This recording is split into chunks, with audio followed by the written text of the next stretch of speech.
किसी के ठंडे हाथों को देखते हुए रहने से उसे खींच होने लगती थी। क्यों? उन हाथों को देखकर उसे अर्पिता याद आने लगती है। अर्पिता की आंखें और हाथ भी इसी प्रकार ठंडे रहते थे, किंतु वहां वह उन हाथों को पकड़ सकता था, उन आंखों में गहरे उतर सकता था, लेकिन अब वह ऐसा नहीं कर सकता है।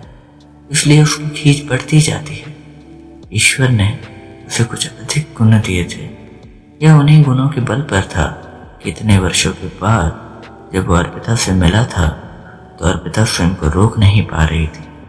अर्पिता के समूचे मन पर उसका अधिकार हो गया था, जिसे देखकर कोई यह नहीं कह सकता था कि वे दोनों बहुत छोटी उम्र में मिले थे और अब इतने वर्षों बाद मिल रहे हैं।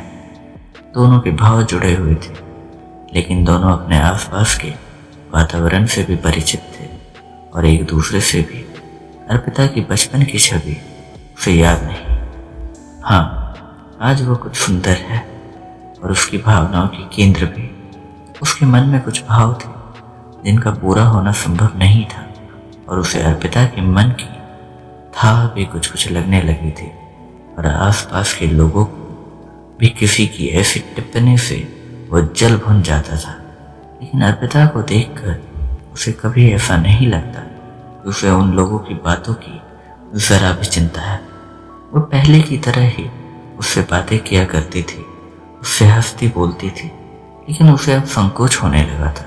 वो पूरा ध्यान रखता था कि अर्पिता के साथ एक ही स्थान पर ज़्यादा देर ना बैठे। वो लोगों के बीच में अर्पिता से बातें करता था, अकेले में उसे संकोच होने लगता था। लेकिन अर्पिता में ऐसा कोई संकोच नहीं था, यहाँ तक कि उसके जाने तक भी अर्पिता का स्वभाव वैसा का वैसा ही बना रहा। वह आज भी सोचता है कि अर्पिता में कोई भय, मान मर्यादा का डर, बदनामी का कोई डर क्यों नहीं था। उसे याद है कि एक बार अर्पिता ने उसकी तारीफ की थी तो हमेशा ही अच्छा लगता है।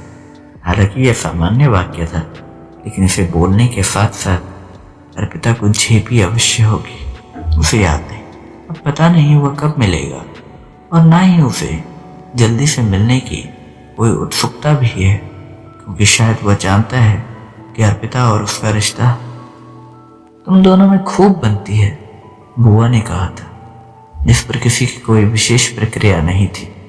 केवल वे दोनों इस बात को गहरे उतर रहे थे।